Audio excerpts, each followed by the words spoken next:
아이고 어서 오세요. 아이고, 예, 앉으세요. 감사합니다. 네네. 아이고 어서 오십시오. 그날 군대 이야기에 오신 것을 진심으로 환영합니다. 안녕하세요. 네, 저는 해상병 674기로 근무 중인 상병 장준영이라고 합니다. 대한민국! 대한민국!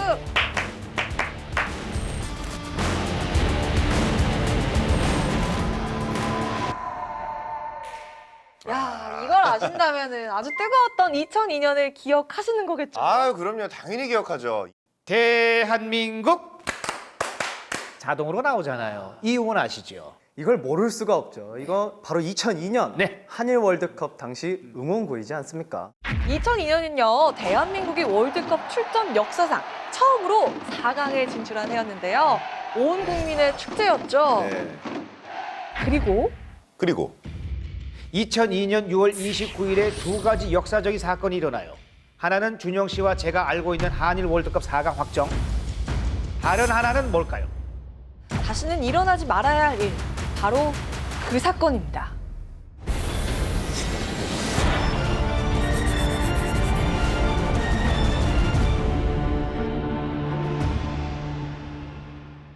자, 그날은 터키와의 3, 4위전 경기가 예정이 돼 있었죠. 온 국민이 그날 있을 경기에 집중이 돼 있었습니다. 축구 역사상 월드컵 4강에 진출했으니 전 국민이 응원 열기로 들썩였고요. 날씨도 아주 쾌청했습니다. 축구하기 딱 좋은 날씨였죠. 그렇게 좋은 날씨, 네. 그 당시에 서해를 지키고 있던 모든 해군들도 월드컵 4강 진출을 굉장히 응원을 하고 있었다고 저는 들었습니다. 딱 좋은 그날 아침 9시 46분 북한군 경비정이 남쪽 침로를 잡고 NLL, 즉 북방 한계선을 향해 남하하기 시작했어요. 자, 그걸 본 우리 해군이 어떻게 했을까요? 대응 수칙에 따라 우리 해군은 대북 경계 강화와 함께 초계 근무 중인 고속정 편대, 조업어선을 통제하고 대응 태세를 철저히 유지할 것을 지시합니다. 사회에 긴장감이 가득했겠는데요.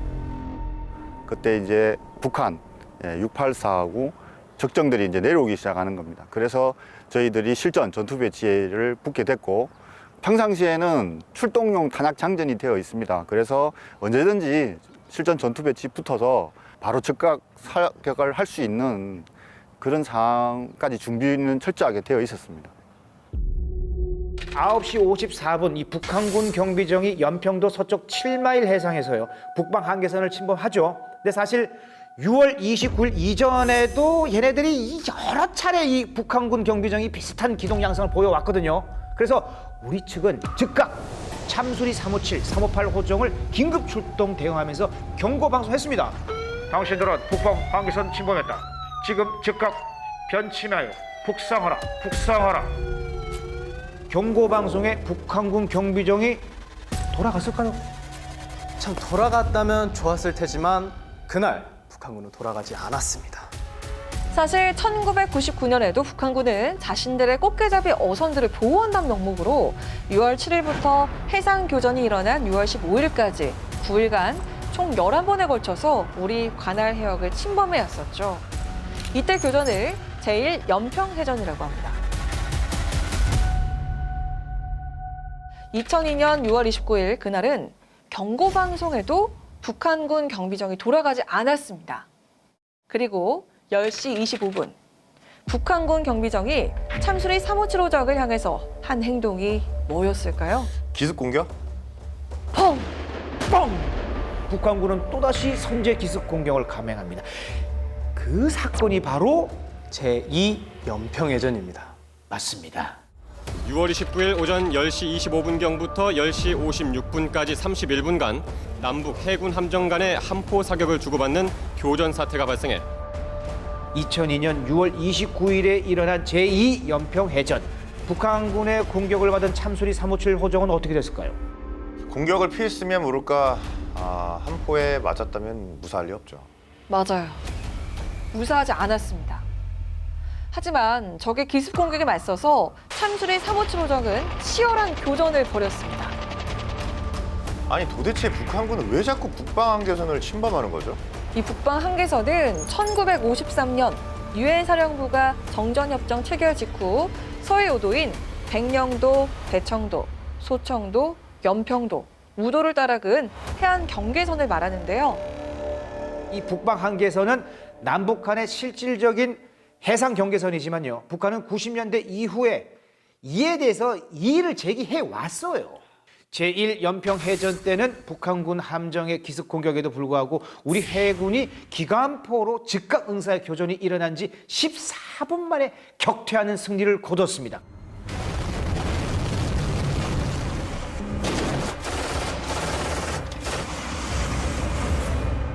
그런데 2002년 6월 29일 또다시 북한 경비정이 NNL을 침범하면서 마치 제1연평해전 때 안가품하듯이 우리 고속정에 기습 공격을 감행한 거죠. 제1연평해전 땐 참수리 357호정이 큰 피해를 봤습니다. 왜 유독 참수리 357호정이 피해를 봤을까요? 북한군 경비정이 참수리 357호정에 기습적으로 집중 포격을 가했기 때문인데요. 꼭 작정한 듯이 말이죠. 그때는 정말 적 포탄이 날아왔을 때는 뻥 하고 날아왔을 때는 정말 앞이 캄캄했습니다. 아무것도 안 보였습니다. 당시 북방 한계선을 넘어서 남쪽으로 계속 내려오는 북한군 함정을 가로막고자 이 참수리 357정은요.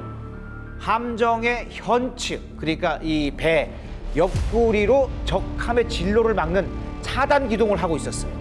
차단 기동은요, 적 함정의 진로를 차단하기 위한 기동입니다. 이 북한군의 함정이 남쪽으로 계속 내려올 경우에는 더는 내려오지 못하도록 진행 방향을 수직으로 가로막아 서는데 함정 옆구리를 그대로 노출하는 위험한 방어이기도 합니다. 남하하던 북측 함정이 방향을 틀며 옆으로 도는데 우리 장병들의 눈에 들어온 게 있었어요. 쫙 같이 돌면서 그런데 우리 장병들의 눈에 딱 띄었어. 그게 뭐였을 것 같아요? 바로 함포를 돌려서 우리 군을 조준하고 있는 북한군이 보였던 거예요. 조준을 하고 있었다. 즉 계획된 공격이었다라는 걸 말하는 거죠. 그 순간 미리 조준한 적의 85mm 포가 불을 뿜은 거죠. 가까이 붙어있던 우리 함정의 조타실에 명중을 당하고 함포들이 차례로 공격을 당한 거죠. 이때 함교와 함포에 배치하고 있던 장병들이 부상을 입거나 전사를 했습니다.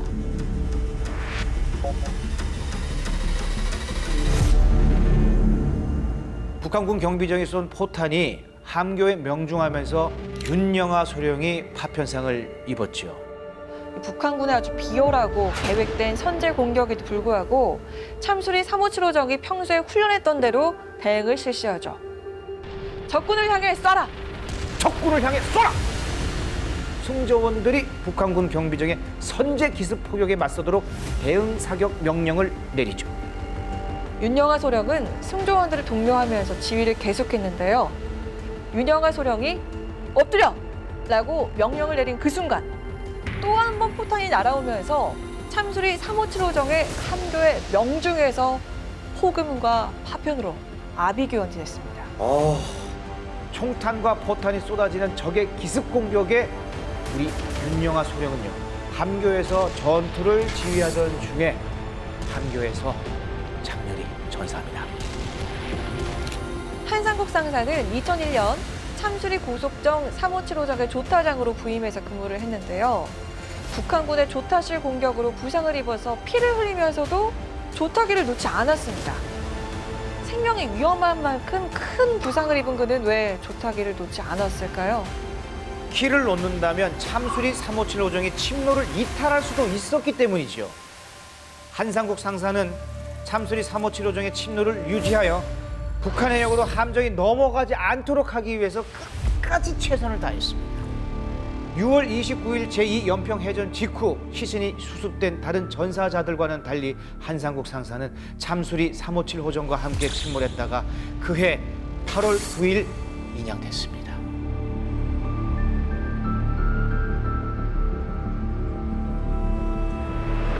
마지막까지도 그는 조타기를 놓지 않았던 것으로 보입니다. 너무나도 화가 나고 너무나도 비통합니다.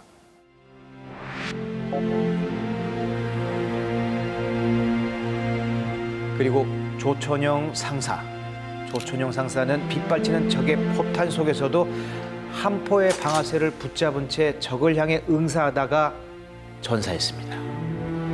끝까지 군인의 의무를 다하는 모습 참 존경스럽습니다.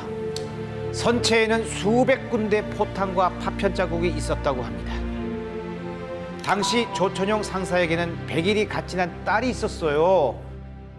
갓난아기였던 그 딸이 커서 해군 학군단에 합격을 했습니다. 아버지의 뒤를 따라 자랑스러운 해군의 길을 걷고 있습니다. 그리고요, 황도현 중사는 언제나 굳은 일에 앞장서고 솔선수범해서 의리파 전으로 불렸는데요. 서해를 지키기 위해서 적을 향해서 방아쇠를 당겼고 숨이 다한 후에도 발칸포 방아쇠를 놓지 않았습니다. 누군가의 아들이고 형제고 아버지였을 텐데 마음이 너무 아픕니다.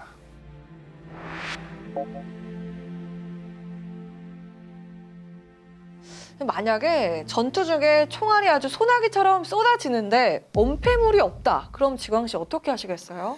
일단은 엄폐물을 어떻게든 찾아서 몸을 숨긴 후에 공격을 해야겠죠. 그렇죠. 내연사였던 서후원 중사는 참수리 357호정 기관실에서 근무했는데요. 전투가 시작되자마자 M60 기관총이 설치된 거치대로 뛰어가 방아쇠를 당겼죠. 정신없이 싸우던 중에 적이 발포한 총탄이 서중사의 가슴 왼쪽을 관통하면서 서중사는 그 자리를 그냥 바로 전사했어요. 거치대 주변에는 자신의 몸을 은폐할 마땅한 엄폐물도 없었지만 장렬하게 맞서 싸운 거예요. 네, 그리고 마지막으로 박동혁 병장은요, 부상을 당한 전우를 위해서 동분서주하다가 본인도 아주 상당한 부상을 입었습니다.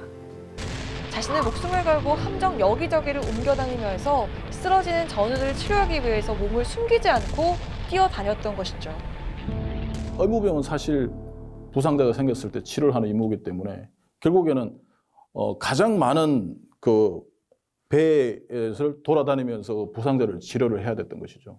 전투 상황이면 대부분이 다 뭐 많은 피를 흘리고 그나마 이 지혈하는 임무가 주 임무였을 겁니다. 그 갑판을 뛰어다니면서 치료하는 와중에 그 빗발치는 오픈된 곳에서 사실 얼마나 많은 총알을 맞았겠습니까? 중상 입은 박동욱 병장은 수도통합병원으로 이송됐는데요. 몸에 박힌 파편을 제거하는데 이 몇 개가 나왔는지 아세요? 적게 나왔으면 물어보지 않았을 것 같습니다. 무려 130여 개의 파편이 박동혁 병장의 몸에서 나왔습니다. 그러니까 그 헬리콥터가 분주하게 날아다니면서 계속 부상병들을 실어 오는데요. 응급실로 일단 들어옵니다. 그래서 중환자실에 가보니까 뭐 아비규환이에요. 고 박동혁 병장, 당시 상병이었죠. 굉장히 심한 부상을 여러 군데 당하고 있었고 부상 정도도 뭐 내장 복부장기 손상은 물론이거니와 특히 문제가 심각했던 것은 오른쪽 다리에 대퇴동맥을 다쳐가지고 다리가 죽어가고 있는 게 문제였습니다. 피가 안 통하니까요. 혈압이 계속 떨어지고 뭐 이대로 두면 사망할 수밖에 없으니까 그것을 처치하려고 굉장히 고민하고 애썼던 기억이 납니다. 3개월의 투병 생활을 했지만 끝내 꽃다운 청춘을 펴보지도 못한 채 지고 말았습니다. 일반 병실로 회복돼서 올라갔을 때는 굉장히 기뻐했었는데 한 달인가 지나서 뇌에 막 염증이 번져가지고 굉장히 상태가 안 좋아졌다. 그래서 아 이거 어떡하나 했었는데 결국 세상을 떠났다. 그 소식을 듣게 됐을 때 굉장히 함께 슬퍼하고 침울했었던 기억이 납니다.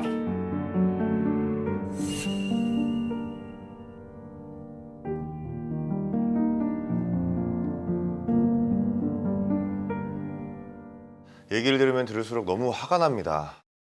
당시 부상자들도 참 심각하기는 마찬가지였는데요. 교전한 후에 다리를 절단해야 할 만큼 심각한 부상을 당했으면서도 정장을 대신해서 부하들을 독려하면서 지휘를 한 사람이 있었습니다. 바로 이희환 중령입니다. 이 왼쪽 손가락이 모두 잘려나간 상태에서도 한 손으로 탄창을 갈아 끼우면서 대응 사격을 멈추지 않았던 권기영 상병도 있습니다. 정장님을 필두로 모든 전우들이 정말 용맹스럽게 정말 싸웠습니다. 갑판병 권기형 병장인데 K2 소총수였는데 이제 북한의 이제 대형 사격을 막 하는 와중에 북한에서 이제 쏜 소총의 이 왼쪽 손가락이 이 손가락이 이렇게 뒤로 다 넘어가요. 그때 이제 눈에 보였던 그 권기영 병장의 정말 그 용맹성은 그런 와중에도 K2 소총을 손목에 이렇게 얹어서 이렇게 안아가면서 다시 탄창을 갈아 껴서 또 자동 발사로 그 20발을 당기면서 손가락은 밑으로 이렇게 떨어지는 진짜 그 장면을 지금 생각하면 진짜 대단한 것 같습니다. 북한 경비정이 선제 기습 사격을 가하는 등 이 무력 도발 행위를 자행한 것은 명백한 정전협정 위반이며 네. 한반도의 긴장을 조성하는 행위였습니다. 그럼요. 100번 1000번 맞는 말입니다. 그리고 더욱 경악할 일은요. 교전 중인 참수리 357호정을 지원하기 위해서 접근한 참수리 358호정이 북한군 경비정을 향해서 사격을 가하는 와중에도 북한군 경비정은 오로지 357호정만 공격을 했다라는 거예요. 153발 지금 이제 총탄을 맞은 걸로 되어 있는데 주요 개소들만 공격을 해서 제가 당했습니다. 그걸 사실 계획적으로 사격을 하지 않고서 어떻게 그렇게 맞출 수 있어요? 즉 포들 다 폭파했죠. 그다음에 기관실, 그다음에 앞에 있는 통신실 이런. 즉 주요 개소들만 이렇게 포탄을 맞더라는 것이죠. 그때 당시에 고속지 우리가 총 6척이 작전을 했는데 이제 전투가 다 끝나고 난 다음에 우리 고속정 357호정만 공격을 당했고 나머지 5척은 단 한 발도 맞지 않습니다. 그 얘기인즉슨 한 척만 북한에서는 계획해서 어쨌든 가라앉히자 이렇게 계획을 하고 내려왔다고 충분히 추정할 수 있죠. 그럼 우리 군의 대응 공격을 받은 북한군은 어땠을까요? 북한군도 아마 큰 피해를 입었을 것 같습니다. 10시 50분 우리 해군의 집중 포격을 받은 북한군 대형 경비정은 화염에 휩싸인 채로 북한군 중형 경비정에 예인돼서 북상을 했습니다. 교전 결과 북한군 경비정은 외부 갑판이 대부분 파괴됐고요. 전사자와 부상자 역시 30여 명 이상으로 된 것으로 파악됐죠. 우리 해군은 네. 이러한 일이 다시는 일어나지 않도록 더욱더 철저한 대비 태세를 갖추고 있습니다. 네, 전사자 6명을 비롯해서 부상자 19명까지 그날 참수리 357호정에 탄 장병들이 행동으로 실천하고 보여준 것이 있는데요. 혹시 뭔지 짐작이 가시나요? 살신성인의 자세 아닐까요? 강인한 정신력과 불굴의 투혼, 그리고 하나로 뭉쳐진 전우회가 무엇인지 행동으로 보여준 것인데요. 각자의 위치에서 최선을 다해서 맡은 바 임무를 수행했기에 전투에서 승리할 수 있었고요. 그래서 이들 모두가 그날의 영웅이 됐습니다. 대한민국의 바다를 지키기 위해 목숨 걸고 싸운 우리 선배 전우들이 계셨기에 오늘의 대한민국과 우리가 존재할 수 있는 것이 아닐까 합니다. 자, 그리고 우리가 절대 잊지 말아야 할 게 있습니다. 자, 그게 뭘까요? 우리는 언제나 6.25, 연평해전, 영평도 포격전과 같은 목숨을 담보로 하는 사건이 분단 상황에서 벌어질 수 있다는 걸 명심해야겠죠.